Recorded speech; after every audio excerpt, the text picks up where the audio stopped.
But Rowdy, poor Rowdy. I wanted to ask you about that, but we'll get to the other stuff later on in the show.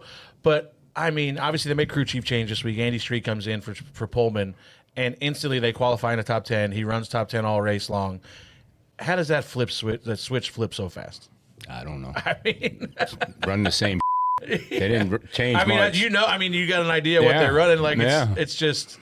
I mean, obviously he's always been pretty good at Texas, but like it's just. I mean, they weren't even in the ballpark for the last season, essentially. Yeah, I mean, if you remember, Andy came on board the last 3 or 4 races last year, and they had some pretty good runs. So obviously there's a confidence thing there, and Andy might be doing a couple small things, to the car like that he likes, that he knows that he likes.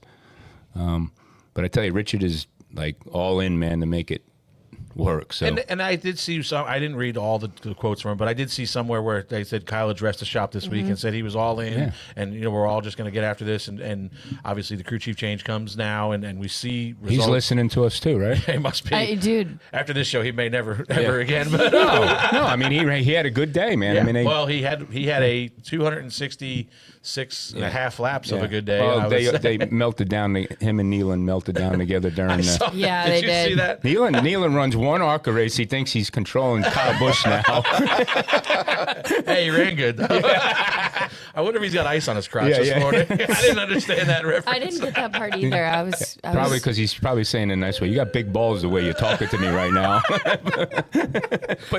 Kev, I mean, I get to go back and forth with Bubba a lot, and we give each other a lot of. I mean, how do you and I don't know if you listen to you and Alex Radio. You guys go back and forth a lot on the racetrack, or it's been rare. Like the 8 or 9 years we've been working together, like we've had situations like that. And certain drivers are going to want a pump up speech at some time, and at certain times they're not going to want it. And I have learned over my years of when when that's not a good time. And I thought it was fine the way that they have obviously a very good working relationship, right? Derek's very comfortable in that situation, and Kyle. In the nicest way, I think Kyle could say, like, I'm fine. It's fine. Yeah, that's the other thing people got to remember is it's Kyle Busch. It's not the same way that most people would probably articulate a thought. It was funny because Hirschman, who used to spot for him, actually was a psychology major in college. And I was like, he's got the wrong guy because Hirsch was the psych guy. Yeah. But yeah, I mean, you saw it last week, me and Bubba. And a lot of my arguments with Bubba come from relaying messages from the pit box is what happens usually because he's out there kind of on an island and they'll be like last week, they're like, we need to pass a 60. And I'm like, I know. That's what I'll do. And they're like, they tell it, and they're like, we got to pass him. I was like, all right. So I tell Bubba, like initially, I'm like, we really want to work hard to pass a 60 because we knew he was going to start saving to get to the end of the stage.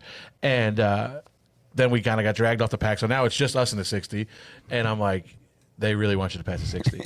And he's like, yeah, I got it. And then we run about 5 more laps, and they're like, Freddie, we urgently need to pass a 60. I'm like, okay, watch this. I said, Bubba, we urgently need to pass a 60. I want to see you get in here and do this. I said, I can't even fit in the window. I'm sorry.